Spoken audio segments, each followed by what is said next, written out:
नमस्कार साथियों, स्वागत है आप सभी का अभी तक का लेटेस्ट अपडेट में। पारा टीचर मानदेय अपडेट, आपके मानदेय का फिर से समय आ गया है। पिछले सप्ताह आप सभी साथियों के मानदेय मिल चुके हैं, लेकिन अब बारी है साथियों जनवरी 2026 का, साल का पहला मंथ का जो मानदेय आपको मिलना है। अब्सेंटी कैसे देना होगा, नया फॉर्मेट भी जारी हो चुका है। इसको पूरी तरह से समझना है और जानना है कि इस बार का अब्सेंटी कैसे भरा जाना है, तभी आप अब्सेंटी भरिएगा। अन्यथा फिर आपका मानदेय रुक सकता है, या रुके या ना रुके, लेकिन देरी हो सकता है। तो चलिए सीधा चलते हैं कि कैसे अब्सेंटी भरना है, अब्सेंटी कब से कब तक का निकालना है और कब तक जमा कर देना है, इसको हम लोग विस्तार से जानते हैं। साथियों, चैनल में पहली बार आए हुए हैं तो चैनल को जरूर से सब्सक्राइब कर लीजिएगा। वीडियो जानकारी के लायक लगे तो हाइप करते हुए दोस्तों तक ग्रुप में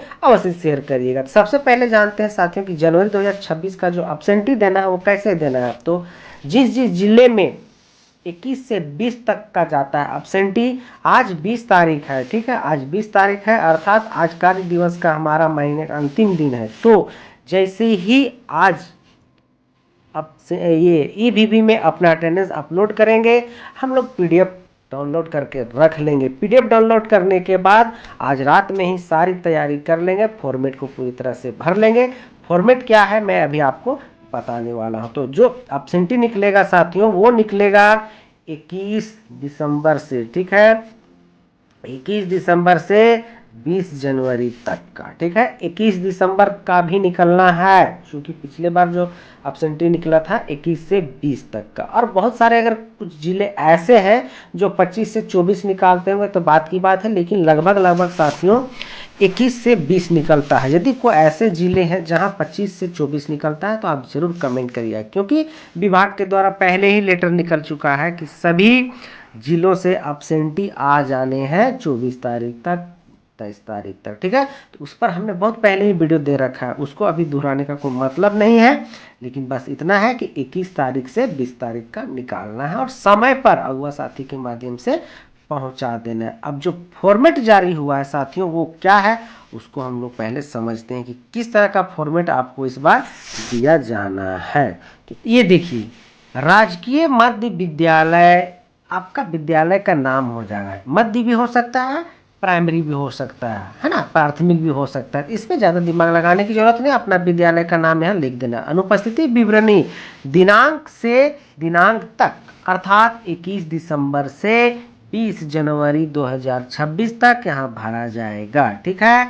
21 दिसंबर 2025 से 20 जनवरी 2026 तक। अब इधर बारी है क्रम संख्या 1 2 3 4 यहाँ भरे जाने हैं। यदि जितने भी उस विद्यालय में पारा शिक्षक हैं उसे वहाँ सीरियल नंबर भरे जाने हैं, ठीक है। यदि किसी विद्यालय में एक ही है तो फिर एक ही भरे जाने हैं और उसके आगे कुछ नहीं। उसके बाद है साथियों शिक्षक का नाम, जितने भी शिक्षक होंगे यहाँ शिक्षक का नाम भरे जाएंगे। कुल कार्य दिवस आपको काउंट करके देख लेने हैं कि 21 दिसंबर से लेकर के 20 जनवरी तक कितना कुल कार्य दिवस हुआ, वो यहाँ लिखने हैं। सभी शिक्षकों के कार्य दिवस एक ही होंगे, ठीक है। कुछ ऐसे भी शिक्षक होंगे जिनका थोड़ा आगे पीछे होगा, कैसे, कुछ शिक्षक होंगे जो आपके विद्यालय में बाद में ज्वाइन किए होंगे, ठीक है। लेकिन पारा शिक्षकों के मामले में ऐसा कुछ है नहीं, क्योंकि पारा शिक्षक लगभग सभी एक ही है। हाँ, ऐसा हो सकता है कुछ पारा शिक्षक आपके विद्यालय से निकल गए होंगे तो उनका तो अब्सेंटी जाएगा ना, तो उनका कम होगा, ठीक है।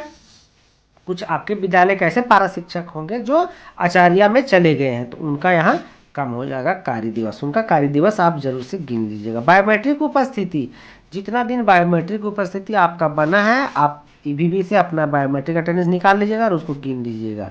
बाकी मैनुअल यहाँ है कार्यालय में संधारित पंजी में उपस्थिति। यहाँ मान लेते सपोज कि यहाँ 15 दिन का था, यहाँ आपने 12 दिन बनाया ईबीबी से, 3 दिन का आपको हिसाब देना है। हो सकता है कि 2 दिन ईबीबी से नहीं बना हो, एक आध दिन सीएल वीएल लिए, या तो आपका पूरा यहाँ क्लियर कर देना है कि क्या लिखनी है, ठीक है। वर्तमान माह में कुल आकस्मिक उपभोग आकस्मिक अवकाश अर्थात सीएल 21 दिसंबर का जोड़ना है, 22 दिसंबर का, 23 दिसंबर, मतलब दिसंबर का भी इसमें मेंशन होने हैं। सिर्फ जनवरी का नहीं लिखिएगा, इसमें जो दिसंबर में लिए वो भी लिखिएगा, क्योंकि वो फॉर्मेट में आपका अब्सेंटी में आपका दिख रहा होगा, ठीक है।